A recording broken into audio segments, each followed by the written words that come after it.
Il y a encore 4 ans, voici à quoi ressemblait la ville syrienne de Raqqa. Mais aujourd'hui, Raqqa, c'est ça.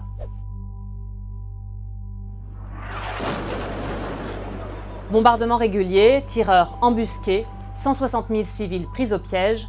Pendant plus de 4 mois, cette ville syrienne a fait l'objet d'une bataille intense entre d'un côté l'État islamique qui contrôlait la ville depuis 2013 et de l'autre les forces démocratiques syriennes, une alliance militaire arabo-kurde soutenue par les Occidentaux, dont les États-Unis, mais aussi la France. Sur cette carte, on peut voir que la zone contrôlée par l'État islamique, en rouge, s'est petit à petit réduite jusqu'à se concentrer sur la seule ville de Raqqa. Mais alors pourquoi Raqqa est-elle si importante? Eh bien, il y a 4 raisons principales. Raqqa était un véritable fief de l'État islamique dans la région. D'une part parce que c'est la première grande ville conquise par les djihadistes en Syrie. Leur chef, Abou Bakr al-Baghdadi, y a imposé son autorité dès 2013 et jusqu'à 4000 combattants sont venus s'y masser. C'est de Raqqa que nombre d'attaques en Occident ont été organisées. Et c'est là aussi que les auteurs des attentats de Paris et de Bruxelles ont été formés. D'autre part, Raqqa était importante depuis que la capitale de l'État islamique, Mossoul en Irak, était tombée en juillet 2017. Pour les forces internationales, la ville était donc devenue la cible à abattre. Mais si Raqqa a trouvé un intérêt aux yeux de l'État islamique, c'est aussi parce qu'elle est bien située. Regardez cette carte. Raqqa se trouve à un carrefour d'axes routiers et enjambe le fleuve Euphrate. Ces routes permettaient facilement de rejoindre Mossoul et les territoires tenus par les djihadistes pour transporter par exemple des armes ou des munitions.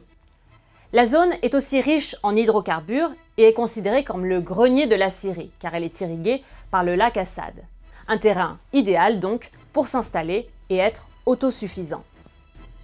Enfin, sa proximité avec la Turquie, pays d'arrivée des djihadistes, lui donnait un rôle de plaque tournante de combattants, ensuite dispatchés entre la Syrie et l'Irak.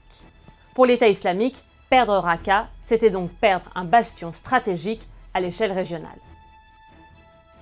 Troisième facteur qui explique l'importance de cette ville, sa charge symbolique. Remontons le temps. En l'an 750, le califat abbasside s'impose face à la dynastie puissante des Omeyyades alors au pouvoir. Ils prétendent descendre de l'oncle du prophète Mahomet et veulent constituer un empire islamique basé sur une culture, une langue et une religion commune, l'islam. En 796, et c'est ce qui nous intéresse, Raqqa devient la capitale de l'empire abbasside. C'est la première fois que le terme de capitale est utilisé dans le califat, et la ville est aussi décrite dans la littérature classique comme l'une des 4 plus belles villes au monde. Et c'est ça qui importe à l'État islamique. Le califat sunnite abbasside a duré près de 800 ans et occupe une place centrale dans l'histoire du monde musulman.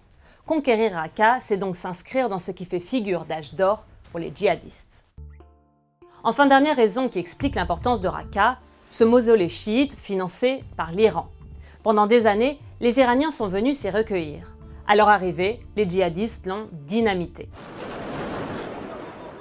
Une façon de se réapproprier Raqqa et de contrer ce qui était vu comme une infiltration chiite dans une ville sunnite.